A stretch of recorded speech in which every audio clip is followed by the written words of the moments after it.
This is the line for the Celebration store with all the store exclusives to get in.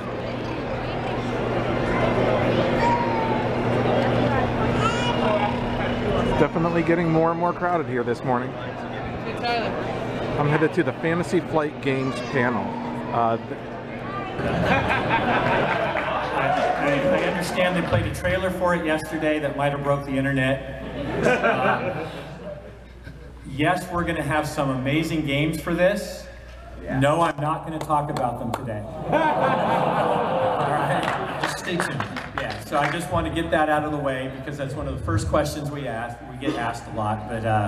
But no, we're not going to talk about that today. So just keep waiting. It'll be worth the wait. We have some other cool stuff to go over today. I mean, I'll just get a random email from the art director, Zoe Robinson, who I work with a lot. And she'll kind of pitch it to me with this brief saying, hey, we've got this giant map that we want to use for the, in this case, the beginner game of Edge of the Empire.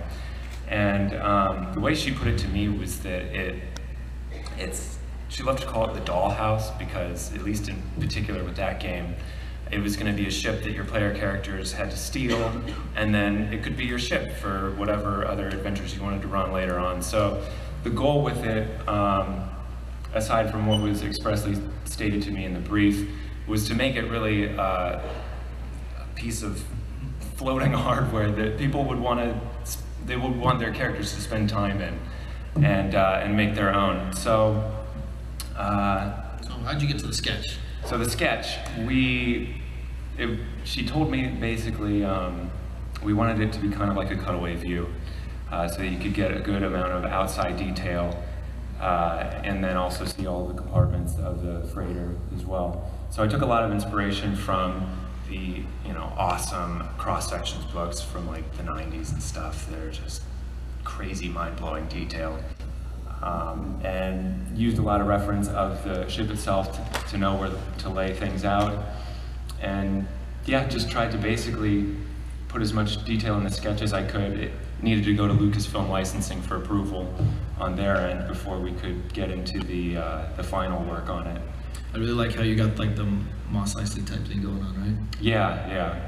I can't remember if it was told to me at the beginning that it was going to be like a Tatooine city, but yeah, she told me it needs to be dusty and kind of in a spaceport type of setting. Like in Bay 94, right? Yeah, exactly. So this is the final piece? This is the final. And then our graphic designers put on the names of the locations for gameplay, and that's what you get in the box. Pretty cool. This next one we're going to talk Star about. Wars Armada just came out last month. Star Wars Empire and Rebellion is a very accessible two-player card game. Star Wars the role-playing game we're going to get into, talk about all three lines. My current favorite right now, Imperial Assault. Star Wars the card game, and we'll end with X-Wing. All right?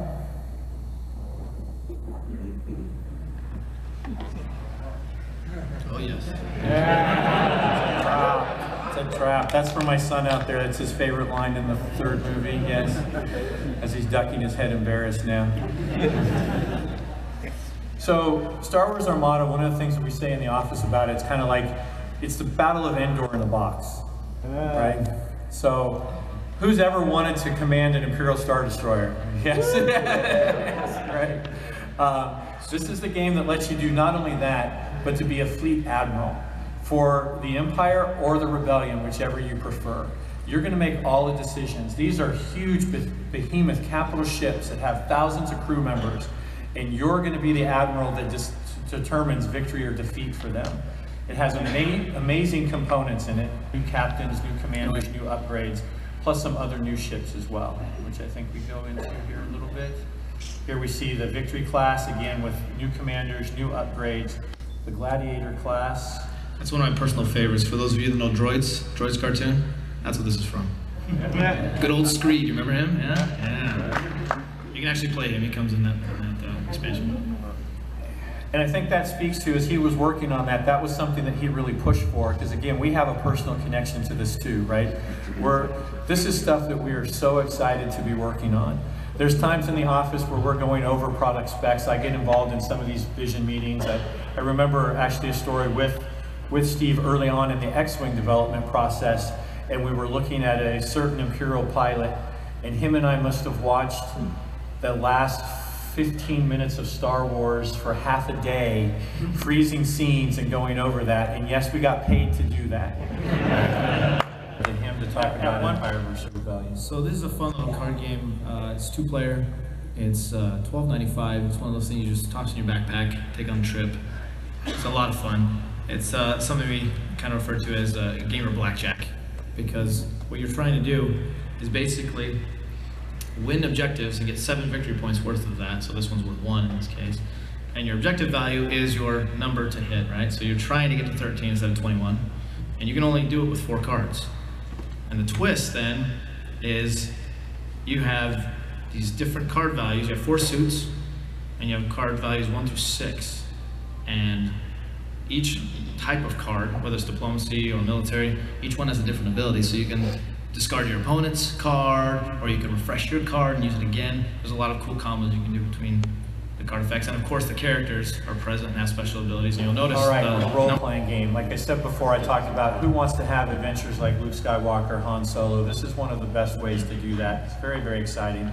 I got a short clip to show you that kind of encapsulates what we're trying to achieve with role-playing, and then we're going to talk about the 3 different lines and why we've done them like that in just a second. So.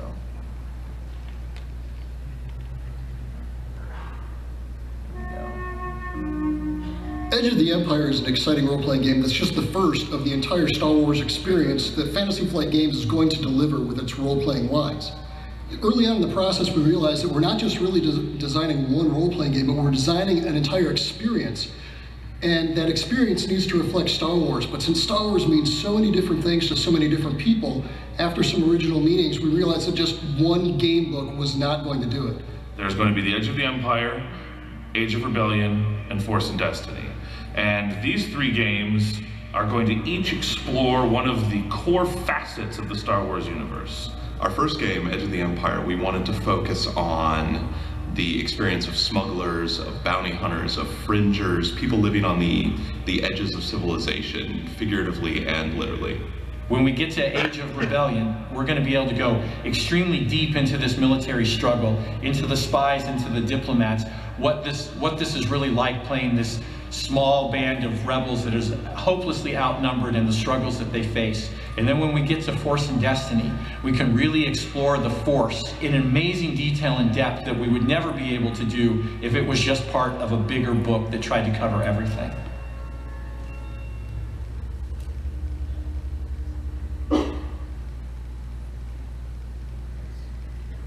All right, as we talked about in the video, we have 3 different experiences because we really thought that Star Wars is such a big, deep, immersive universe that if we tried to cram it all into one book, it would be watered down too much. And again, we want people to immerse themselves in this galaxy far, far away, which makes the most sense to them.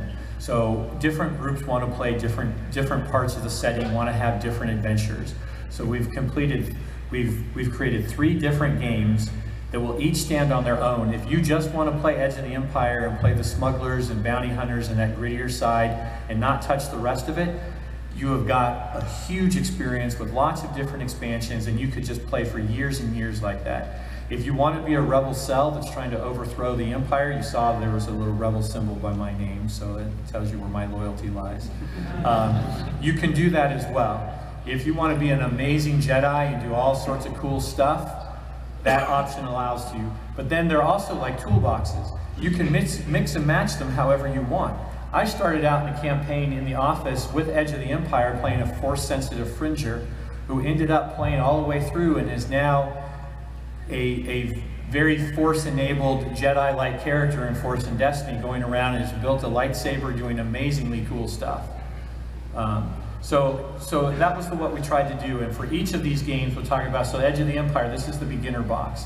It has the map that you saw that Jake did in there, plus it comes with 4 pre-made character sheets and a really cool adventure in Tatooine to get you started, and then there's some stuff online that you can play quite a bit before you immerse yourself in the full game. It's something that, even if you've never played role-playing games before, you could be up and running in 10 minutes max. And if you are a veteran role player, it's a great introduction to the galaxy.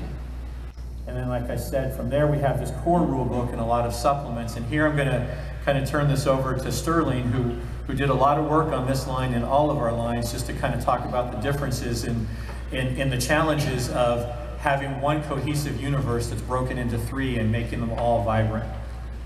Yeah, so in doing so, he already talked about the fact that Edge of the Empire is the scum and villainy kind of part of the universe. And as part of that,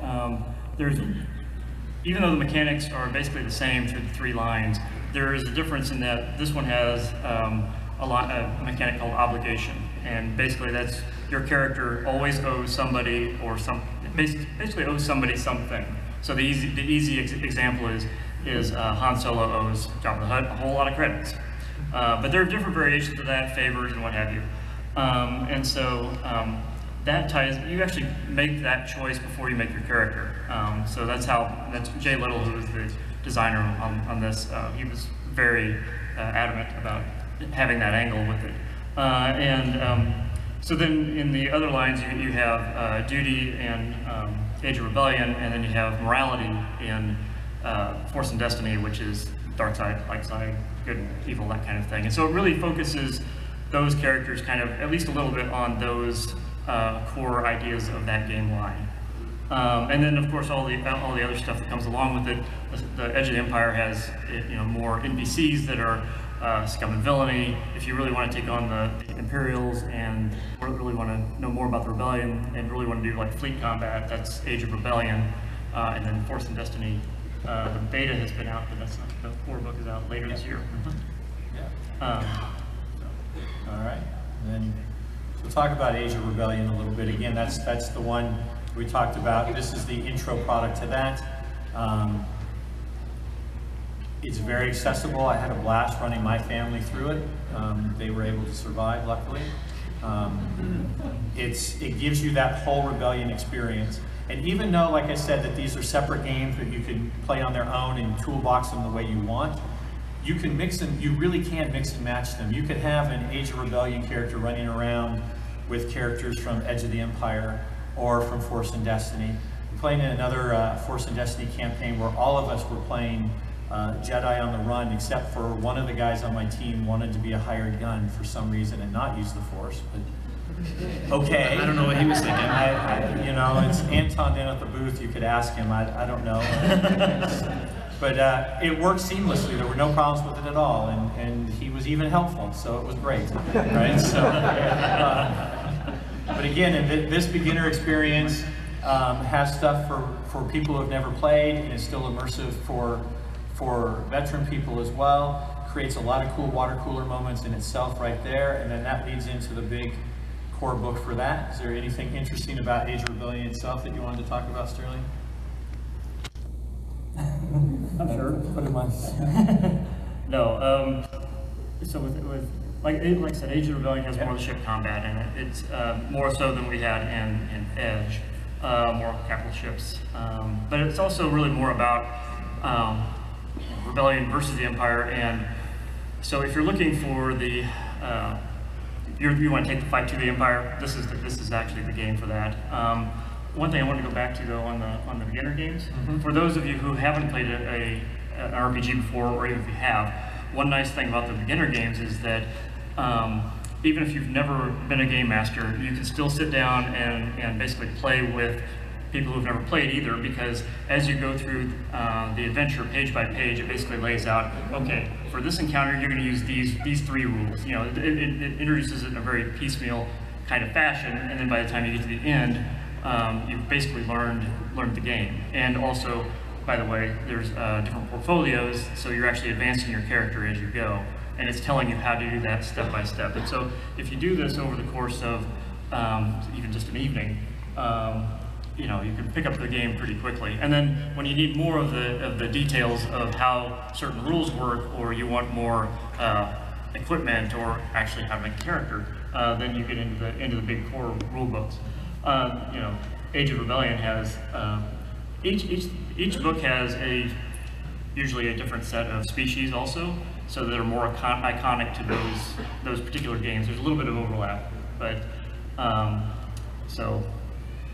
All right, cool. So, and then again, there's Force and Destiny, and we won't cover, it's the same type of experience, but one thing that was big for this was the Force itself and getting that right. We had hinted at the Force, and you could be a Force-sensitive character. In the other games, like I said, I started out, and you could do some minor things.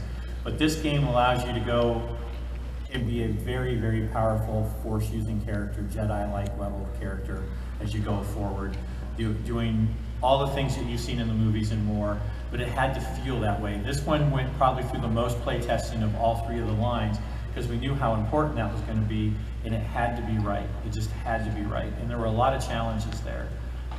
Was there anything particular that you ran into on that? Well, what I like about this one is it's not only got the morality, but it's also got the emotional strength and emotional weakness. And so your character has listed on the sheet, and you can make up your own, or you can choose from a chart, an emotional strength or weakness. And by building on those two things, you can really sort of personalize the experience and make it sort of more of really a more internal experience for the player, in that they're worried more about doing the right thing or not doing the right thing if they're leaning towards the dark side. But you, as a game master, you can take those, the emotional strength, emotional weakness, and craft encounters around those experiences. It says, okay, hey, this guy, you know, is really worried about his family, or this guy is, you know, really angry about this, something that happened in his past, and you can try and basically build the game around those moments and try and push those characters to make decisions, whether they are, you try and set up basically points where they have to make the choice. Do they do the right thing? Do they do the wrong thing? It's a role-playing game, they can choose either one, but then they got to live with whatever those consequences are. And that part of the role-playing side is very, very helpful. It's pretty awesome how intense that could be. And if you stop by the booth, ask Todd about his journey to the dark side. That's all I'm going to say about that, but just you can talk to him about that. Yeah. Well, and it's also a lot of fun for scenarios like Rebels. In the Rebels TV series, they had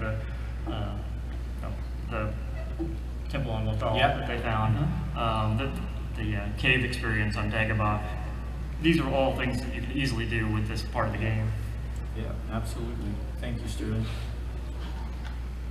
Then we have this dice app for all these games that require dice. We have all of the special customized dice on here. It's got great sounds to enhance the games. It's a lot of fun. It helps kind of just drive the immersion. See, and then there's that word again, right? Right? And the personal connection as you're kind of just surrounded and wrapped up in it. Also, that's getting to be a better deal all the time. Yes. They keep, as they have added additional games with additional dice, to the they app, keep adding yes. it to that app. And they include, for those who do a lot of role-playing, there's actually a set of regular role-playing dice in there as well. Absolutely. So you can actually use it for any game.